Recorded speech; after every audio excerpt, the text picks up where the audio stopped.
Elle m'a dit, pas de baiser, pas de câlin, pas de contact. Alors j'ai répondu, pas de loyer, pas d'essence, pas de nourriture. Je pensais qu'elle allait réagir, mais son silence a été le cri le plus fort que j'ai jamais entendu. Et c'est là que j'ai disparu pour de bon. Je me souviens parfaitement du moment où j'ai compris que mon mariage partait en fumée. Ce n'était pas à cause d'une grosse dispute. Ce n'était même pas une trahison. C'était un mardi soir glacial de mars, à Fort Worth. On regardait cette émission culinaire qu'elle adorait, peut-être Chopped ou Beat Bobby Flay, je sais plus. Je venais de rentrer d'une journée éreintante, passée sous un camion diesel qui avait fui de l'huile jusque dans mes os. Je suis rentré à la maison, couvert de graisse et de sueur, mais avec l'espoir un peu naïf de recevoir un geste tendre, un sourire, un simple contact. Rien d'extraordinaire. Juste me sentir Marie à ses yeux, quelques secondes. Je me suis doucement approché, j'ai posé mon bras derrière elle sur le dossier du canapé, et elle s'est figée. Raide comme une planche. Sans même me regarder, elle a dit. Josh, non. J'ai retiré mon bras comme si j'avais touché une poêle brûlante. Je suis resté silencieux, les yeux sur l'écran, le cœur en feu. Et j'ai murmuré. Non quoi. Sans détourner les yeux de la télé, elle a haussé les épaules. Commence pas. J'ai pas envie. Et pourtant, je cherchais rien de sexuel ou romantique. Juste un geste. Une caresse. Quelque chose qui dise « je t'aime encore ». C'est à ce moment-là que j'ai compris, j'étais marié à une femme qui ne voulait plus me toucher. Plus de baisers, plus de câlins, plus aucun contact. J'étais juste un corps qui vivait chez elle. Le type qui paie le loyer, sort les poubelles, répare la plomberie, et qui apparemment va trop loin en posant la main sur son épaule après 10 heures de boulot. Ce silence sur le canapé? Ce n'était pas du silence. C'était un vacarme. Un fracas. On pouvait entendre toutes les fissures de notre mariage à ce moment précis. Et le pire? Elle ne voyait même pas ça comme un problème. Pas un regard. Pas d'excuse. Juste son émission comme si elle ne venait pas de me broyer le cœur avec son indifférence. Laisse-moi te donner un peu de contexte. J'ai 35 ans, je bosse comme mécanicien mobile dans le comté de Tarrant. J'ai ma boîte à outils dans le pick-up, et je répare tout ce qu'on me demande, moteur, frein, alternateur, peu importe. Avant, je rentrais à la maison et j'étais accueilli par une femme qui m'embrassait à la porte, me demandait comment s'était passée ma journée, et riait de mes blagues pourries. Cette femme, c'était Rachel. Elle a 33 ans, elle est infirmière de nuit au Methodist Mansfield. Quand on s'est rencontrés, mec, c'était une flamme vive. Intelligente, sarcastique, magnifique. On s'est croisés à un barbecue du 4 juillet il y a 10 ans, à l'époque où je conduisais encore une F-150 bonne pour la casse et que j'avais des rêves plein la tête. Elle disait aimer les hommes qui travaillent avec leurs mains. Elle trouvait que ça me rendait les pieds sur terre. Et sexy. À cette époque, on ne pouvait pas se tenir la main sans finir collé quelques minutes après. Aujourd'hui, même marcher main dans la main en public, c'est trop. Et c'est pas une question de fatigue ou de routine. C'est qu'elle ne veut plus, tout simplement. Tu trouves que j'exagère? Attends. Une nuit, j'ai voulu lui faire un bisou sur la joue pour lui dire bonne nuit. Tout doux. Elle a essuyé sa joue juste après. Je pense qu'elle ne s'en est même pas rendue compte. C'était instinctif. Mais mec, ça m'a brisé. C'est ce jour-là que j'ai arrêté d'essayer. J'ai commencé à observer. Chez nous, y a pas de cris, pas de dispute, on encaisse et on note dans un coin de notre tête. Et là, le schéma m'a sauté aux yeux, son téléphone toujours retourné. Avant, elle portait de la lingerie et du maquillage même à la maison. Maintenant, un vieux sweat trop grand et un pantalon de pyjama. Même le week-end, on ne sort plus. Plus de baisers du matin, plus de films ensemble le soir. Même les jours fériés. Le dernier Thanksgiving, ses parents étaient là. J'ai posé la main dans son dos pendant le dîner, elle s'est crispée. Son père a vu. Il m'a regardé avec un petit sourire gêné, genre, tiens bon, frangin. J'ai arrêté de chercher l'intimité. Et je parle pas de sexe. Je parle de s'asseoir ensemble, manger côte à côte, rire, discuter. Ces trucs simples. Disparu. J'ai tenté de parler. Un samedi matin, à la cuisine, je lui ai dit. Rachel, on dirait des colocataires, pas un couple marié. Elle buvait son café, les yeux sur son téléphone. Elle m'a regardé une seconde et a balancé. Tu dramatises. T'es juste trop en demande. Trop en demande? Moi, qui passe mes journées sous les bagnoles, qui paie toutes les factures, qui ai financé son deuxième diplôme, qui tond la pelouse, qui paie même l'électricité, et demander un baiser, c'est être needy. J'ai juste secoué la tête, me suis levé et je suis sorti de la cuisine. C'est là que j'ai compris. C'était pas une mauvaise passe. Pas du stress. C'était une femme qui avait abandonné notre couple, sans jamais me prévenir. Elle ne voulait pas divorcer, elle voulait les avantages d'un mariage sans donner en retour amour, affection ou respect. Et le pire? Elle s'attendait toujours à ce que je remplisse mon rôle de mari, alors qu'elle avait abandonné celui d'épouse. Le loyer? Je le paie. Sa voiture est à sec? Je fais le plein. Faut faire les courses? Je les fais. Les freins de sa bagnole? Je les installe gratos dans le garage. L'anniversaire de sa mère? C'est moi qui achète les fleurs. Et moi, je dors à côté d'une femme qui ne pose même plus la tête sur mon épaule. Dormir à côté d'elle, c'était comme s'allonger à côté d'une étrangère. 2 centimètres de distance, et une éternité entre nous. Ce n'était pas le silence qui faisait mal, c'était le vide. L'absence. Et pourtant, je suis resté. J'ai attendu. Je me suis dit que c'était le stress. Que peut-être, je sais pas, elle se rappellerait un jour qui j'étais pour elle. Qu'un matin, elle se réveillerait en pensant, mince, cet homme-là m'aime encore. Mais non. Les semaines sont devenues des mois. Et son affection s'est évaporée comme un ruisseau dans le désert. Ce moment sur le canapé, quand elle a dit « non », sans même me regarder, ça a été la goutte de trop. J'ai tout compris. Je n'étais plus un mari. J'étais juste le pigeon qui paie les factures pendant qu'elle vit comme une célibataire, dans notre propre maison. C'est là que j'ai pris une décision. Calme. Silencieuse. Froide. Si l'amour n'était plus dans l'équation, alors tout le reste devait disparaître aussi. Le déclic est venu un jour banal, comme tant d'autres. J'avais passé l'après-midi entier sous un Chevy Suburban, en pleine chaleur de 33 degrés. Trempé de sueur, les doigts écorchés à force de lutter contre des boulons rouillés. Pas mangé. Juste bu une gorgée d'eau après 16 heures. Et comme toujours, je suis rentré chez moi en espérant un minimum. Un geste. Un effort. Mais non.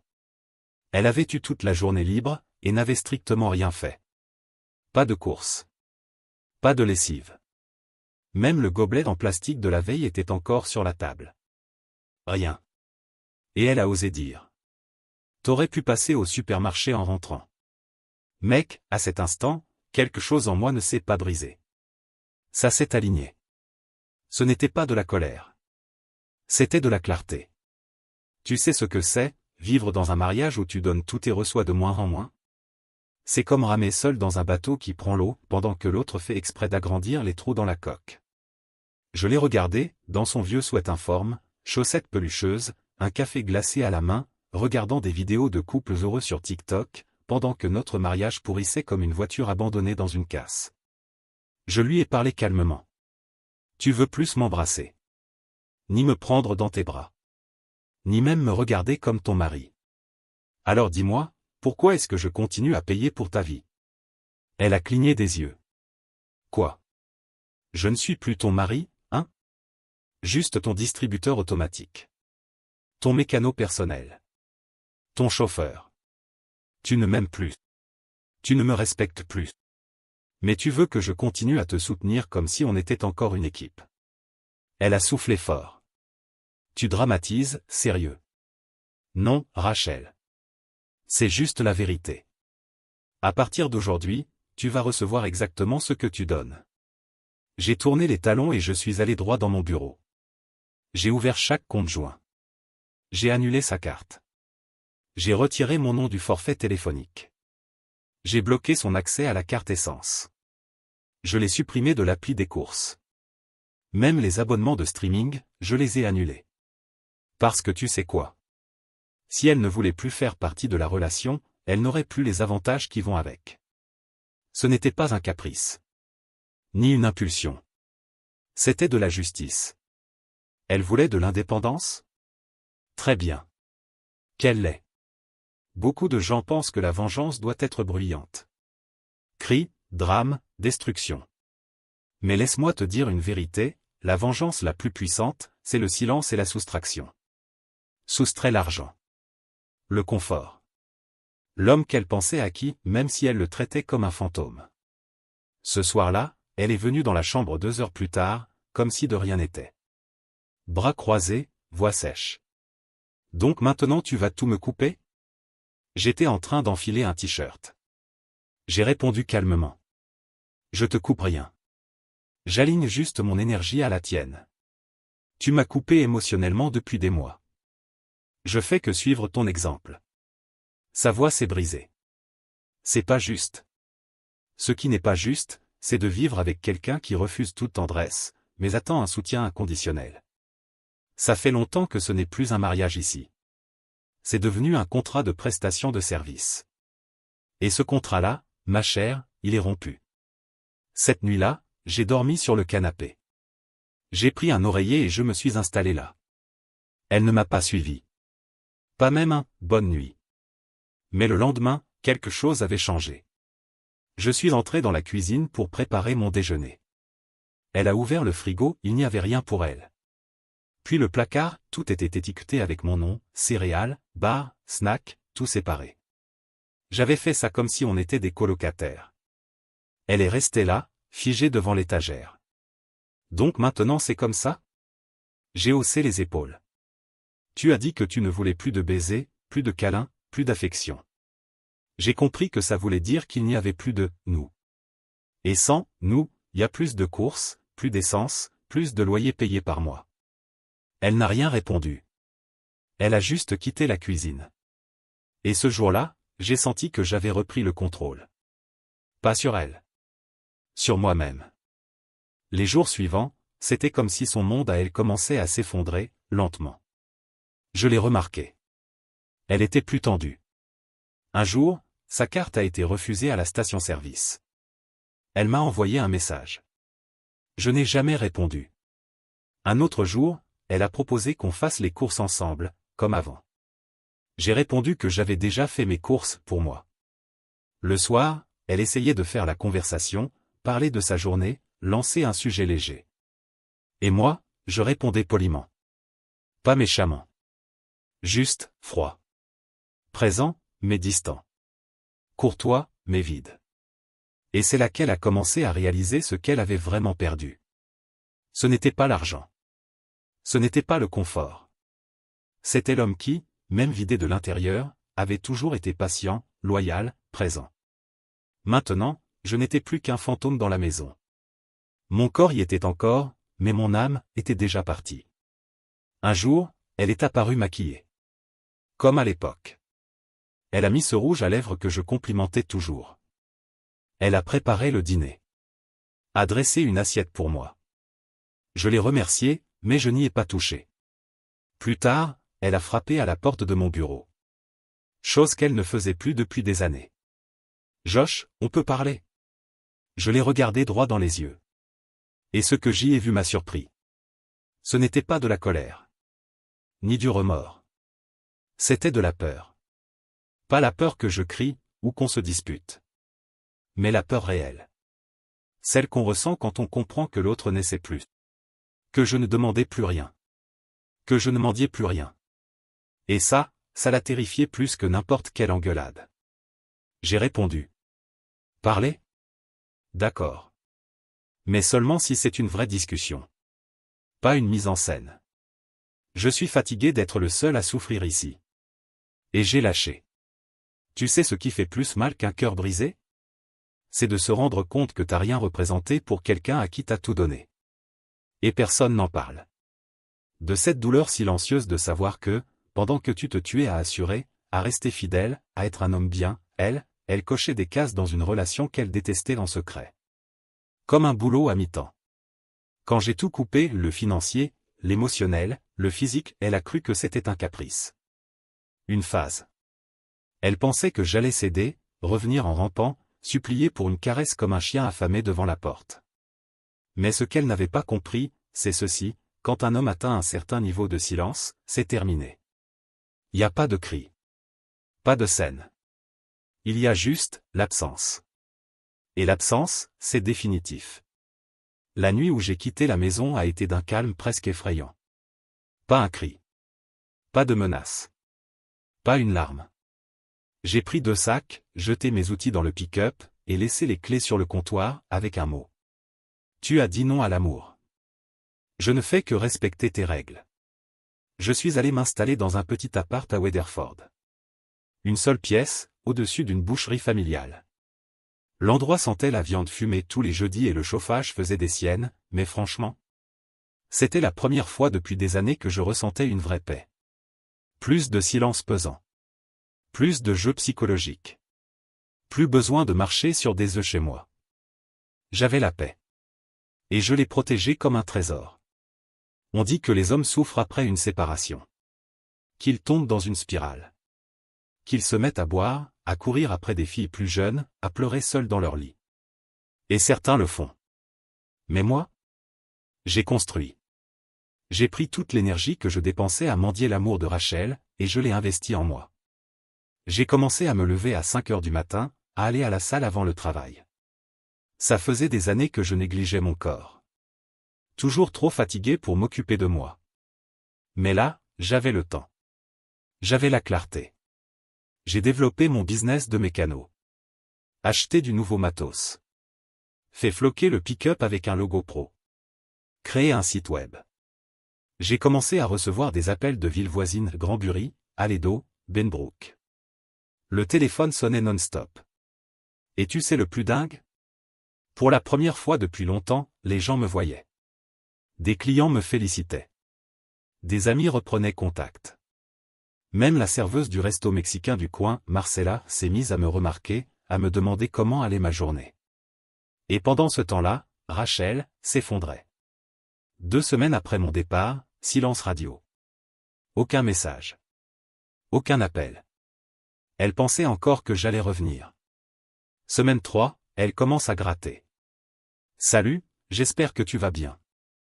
Pas de réponse. Semaine 4. On peut parler? J'ai beaucoup réfléchi à tout ça. Toujours rien. Et puis viennent les messages de reproche. Tu m'as abandonné. Après tout ce qu'on a vécu, tu me traites comme un monstre. Mais j'ai rien répondu. Pas pour la blesser, mais parce que je ne lui devais plus rien. Et c'est ça qui l'a percuté, le fait que l'homme qui mendiait une étreinte, était devenu inaccessible. Jusqu'au jour où j'ai reçu un message de Brandon, un ami à nous deux, collègue à l'hôpital. Mec, ton ex est au bout du rouleau au boulot. C'est pas beau à voir. Tu vas bien? Je n'ai même pas demandé ce qu'il s'était passé. Je n'ai pas cherché à savoir. Parce que quand tu construis ta vie sur la loyauté de quelqu'un, et que tu piétines ça comme si c'était rien, le jour où cette loyauté disparaît, t'as pas d'autre choix que de faire face au miroir. Et dans le cas de Rachel, le miroir s'est brisé très vite. J'ai entendu dire qu'elle avait du retard sur le loyer. Que ses papiers de voiture n'étaient plus à jour. Qu'elle avait même appelé un pote mécano pour demander si je pouvais encore lui réparer ses freins, gratuitement. Et oui, elle a eu le culot d'appeler mon ancien collègue de l'atelier pour lui demander si je pouvais encore réparer ses freins gratuitement. Tu sais ce que je lui ai dit de répondre? Fais-lui payer le tarif plein. C'est juste une étrangère maintenant. Parce que c'est exactement ce qu'elle est devenue. Une inconnue. Je me souviens encore de cette soirée où tout s'est aligné. J'étais assis sur le bord de mon pick-up, après une grosse journée de boulot. Une bière fraîche à la main, regardant le soleil se coucher sur le lac de Weatherford. La brise sur mon visage, ce genre de silence qu'on ne connaît que quand on a retrouvé la paix intérieure, et là, mon téléphone a vibré.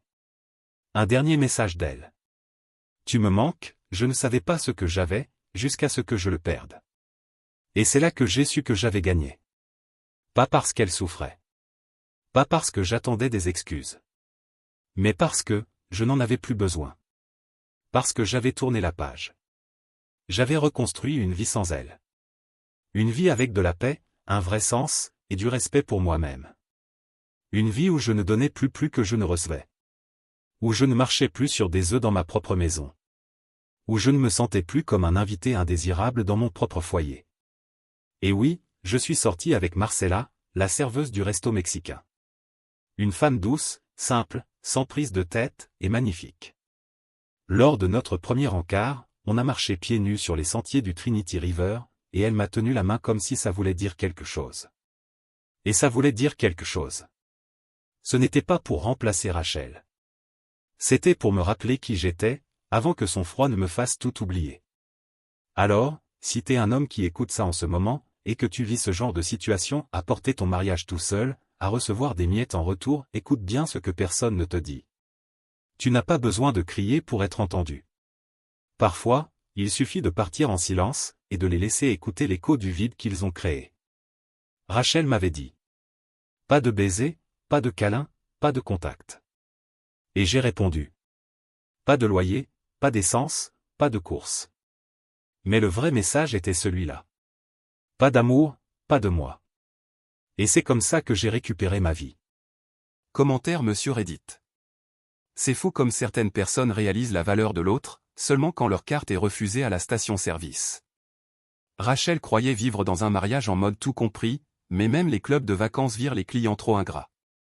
Il est parti en silence, et le vide qu'il a laissé a hurlé plus fort que toutes ses demandes d'amour.